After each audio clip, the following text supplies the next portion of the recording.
एक पिता की 7 बेटियां थीं। वो पिता थे राजा, राजा थे, उनकी 7 बेटियां थीं, कोई बेटा था नहीं। एक दिन उन्होंने अपनी 7 बेटियों को बुलाया, दरबार लगा था, ऐसे लोग खड़े थे, बड़े बड़े मंत्री संतरी और नगर के लोग, आम पब्लिक भी थी, सब लोग खड़े थे। आज राजा ने बड़े घमंड में पूछा अपनी बड़ी बेटी से, बेटा तुम्हारा पालन कौन करता है, तुम किसका खाती हो? तो बड़ी बेटी ने कहा, पिताजी मैं तो आपका खाती हूं। फिर उससे छोटी से पूछा, बेटी तुम किसका खाती हो, तुम्हारा पालनहार कौन है? उसने भी कहा, पिताजी आप हमारा पालन करते हैं, हम तो आपके भाग्य का खाती हैं। ऐसे 6 बेटियों ने उत्तर दिया। मंत्रियों से पूछा राजा, राजा बड़ा घमंडी था। राजा ने मंत्रियों से कहा, ए मंत्री तुम किसका खाते हो? मंत्री ने कहा, सरकार हम आपका खाते हैं। ए प्रजा किसका खाती है? सरकार हुजूर हम आपका खाते हैं। छोटी बेटी से पूछा, बेटा तुम किसका खाती हो? छोटी बेटी ने बड़ा प्यारा उत्तर दिया, पिताजी पालनहार तो भगवान है, हम तो भगवान का दिया खाती हैं, आपका दिया तो नहीं, भगवान का। आप तो निमित्त हैं, कारण है, पर खाते सब भगवान का। ये लोग जो बोल रहे हैं ये आपके दबाव में बोल रहे हैं, चाटुकारिता कर रहे हैं, ये आपकी झूठ कह रहे हैं। आप किसी का पालन नहीं करते पिताजी, सबका पालन भगवान करते हैं। उस पिता को बड़ा बुरा लगा कि मेरी बेटी ने मेरे लिए ऐसा कह दिया।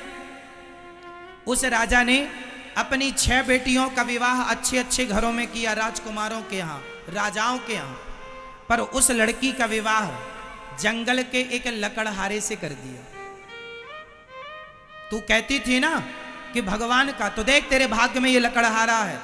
जंगल में उस लकड़हारे से किया जो बहुत बीमार रहता था, चल भी नहीं पाता था, पर इसको लगा जो मेरे भाग्य में था, जो मेरे गोविंद ने दिया अच्छा है। भाग्य का मिलता है, ना बाप दे सकता है, ना पुत्र दे सकता है, ना पति दे सकता है, ना पत्नी, ना जमाना, ना संसार।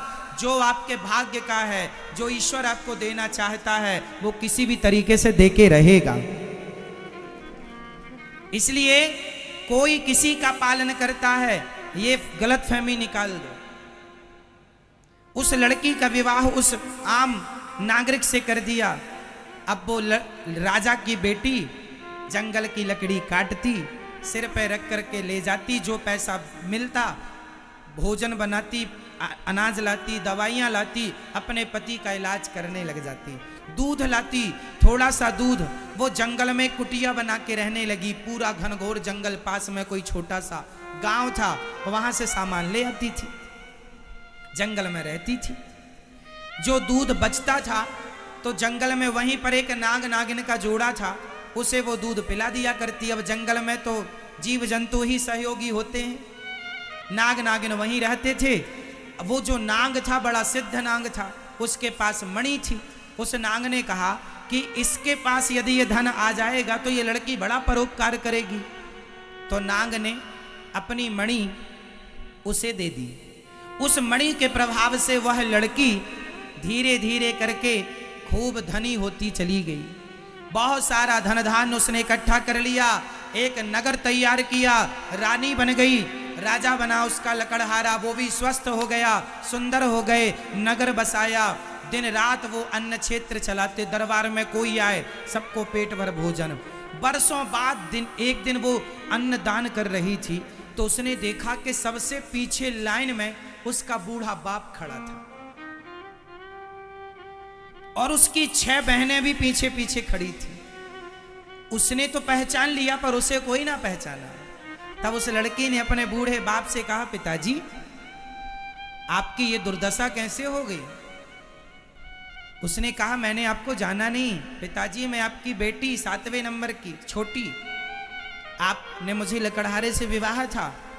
पिता की आंखें गीली हो गई, बेटी तेरा ये वैभव कहां से आया? कहा था ना पिताजी, जब देने वाले भगवान हो तो कोई रोक नहीं सकता, जब देना वो चाहे तो कोई रोके कैसे, और वो ही ना देना चाहे तो कोई कितना भी दे फलीभूत ही नहीं होगा। इसलिए देने वाला पालनहार ईश्वर है। मैं भगवान के आश्रित थी, उन्होंने दिया। पर आपकी ये दुर्दशा कैसे हो गई बेटी? जब से तू गई है तब से मेरे उल्टे दिन चालू हो गए, उल्टी गिनतियां चालू हो गई। अन्य राजाओं ने हमला कर दिया, सारा राज्य छीन लिया। ये बेटियों के भी घर बिगड़ गए और ये आज दर दर की ठोकर हम लोग खा रहे हैं। सुना कि यहाँ भोजन मिलता है सो भोजन करने आए, सब बर्बाद हो चुका है। जो अभिमान में रहता है वो बर्बाद होता है, और जो भगवान के भरोसे रहता है वो सदा आबाद रहता है, सदा खुश रहता है। इसलिए अभिमान इस चीज का ना हो कि मेरे पास ये है, मैं ये हूं। अरे भगवान चाह रहे हैं इसलिए मैं कुछ हूं, वो नहीं चाहेंगे तो निकाल बाहर करेंगे। इसलिए जो आपके पास पैसा है, पद है, वह तुम्हारा नहीं है, ईश्वर ने तुम्हें दे रखा है। छीनने में भी देर कहाँ लगती है। कितने लोगों के पद, प्रतिष्ठा, धन चुटकियों में छिन जाते हैं, हाँ या ना?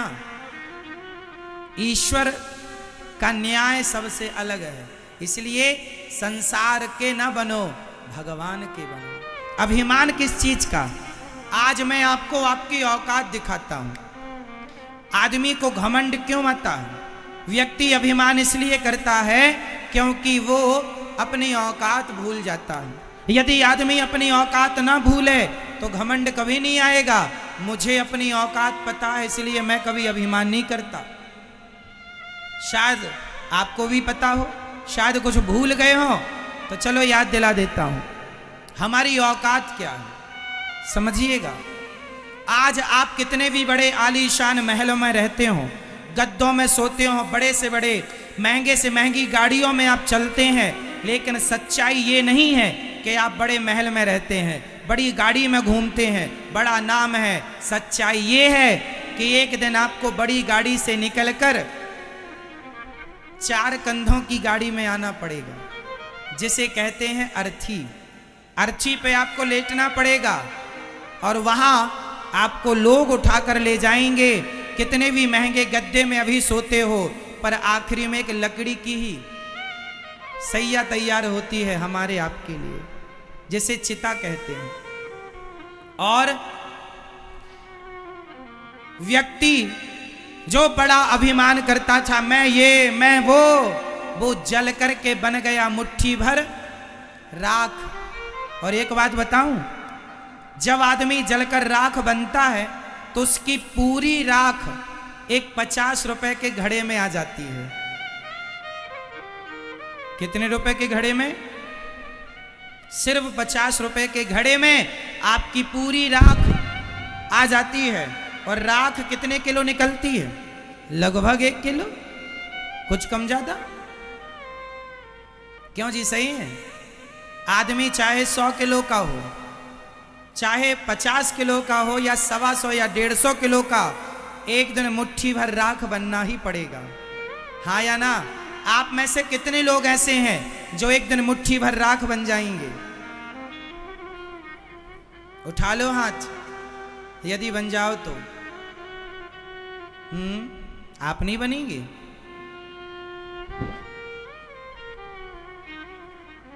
एक दिन हम मुट्ठी भर राख बन जाएंगे तो हम मुट्ठी भर राख हैं, आज नहीं कल, कल नहीं परसों। कितनी अकड़ रखेगा, कितना अभिमान करेगा? 50 रुपए के घड़े में एक दिन समा जाएगा। यही मेरी औकात है कि मैं एक दिन मुट्ठी भर राख बनूंगा। उस राख को कोई फूंक मारेगा, उड़ जाएगी। यही है औकात आपकी, यही है औकात हमारी। इसलिए आज नहीं कल राख बनना है। अब बताओ, घमंड करें तो किसका करें? अब बताओ, अभिमान करें तो किसका करें?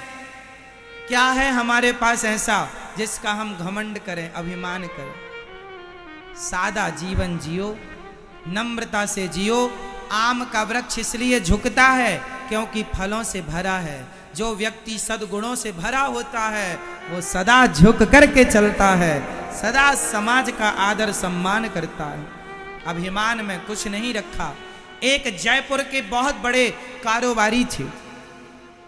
उनके पास एक साधु जी आए, बड़े अच्छे संत थे। तो उन्होंने जयपुर के एक सेठ ने कहा, संत जी आइए आइए आइए, अपने घर ले गए, अपना घर दिखाया। संत जी ये मेरा आलीशान बंगला है, 2000 गज की कोठी है, 2000 गज में ये पूरा बंगला है हमारा और सारी सुविधाएं हैं। संत जी को बड़ा बुरा लगा कि जब से आया हूं तब से ये अपना ही अपना बताए जा रहा है, कोई भगवान की चर्चा तो करता नहीं है, इसे बड़ा घमंड है कि मैं पैसे वाला हूं। तो सेठ जी से संत जी ने वहां ग्लोब रखा हुआ था, सारे पृथ्वी का नक्शा। तो संत जी ने कहा भैया ये क्या है? सेठ जी ने कहा ग्लोब है। तो इसमें बताओ भारत कहाँ है? उसने बताया घुमा के, ये पूरा देश पूरा विश्व है, उसमें ये भारत का मैप, ये भारत। भारत में राजस्थान कहाँ है? तो जो ग्लोब होता है ना, आप जानते हैं, ग्लोब ही बोलते हैं आपके यहाँ।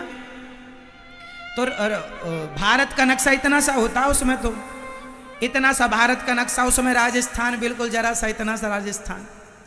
अब उसमें देखा कि जयपुर ढूंढ कहाँ है इस राजस्थान में। अब जयपुर ढूंढा तो जरा सा एक डॉट मिल गया, एक बिंदी मिल गई। अब बता कि इस जयपुर में ये तेरी जो कोठी है, ये दुनिया के नक्शे में कहाँ दिखाई पड़ रही है? कहाँ है तेरा अस्तित्व? बता दे। उसका अभिमान नष्ट हो गया। अर्थ ये निकला कि हम लोग कहते हैं हमारे पास इतना है, इतना है, इतना है। अरे दुनिया के नक्शे में हमारी हैसियत कितनी है? दुनिया के नक्शे में हम कितने बड़े? इसलिए हम जो हैं, जितने हैं, भगवान की कृपा से हैं। इसलिए उपलब्धि होना अच्छा है, धन होना अच्छा है, पद होना अच्छा है, पर अभिमान होना बुरा है। जो है उसे भगवान की सेवा में समर्पित करो। इस वीडियो को लाइक करें, हमारे चैनल को सब्सक्राइब कर बेल आइकन जरूर प्रेस करें। हमारी न्यू वीडियो सबसे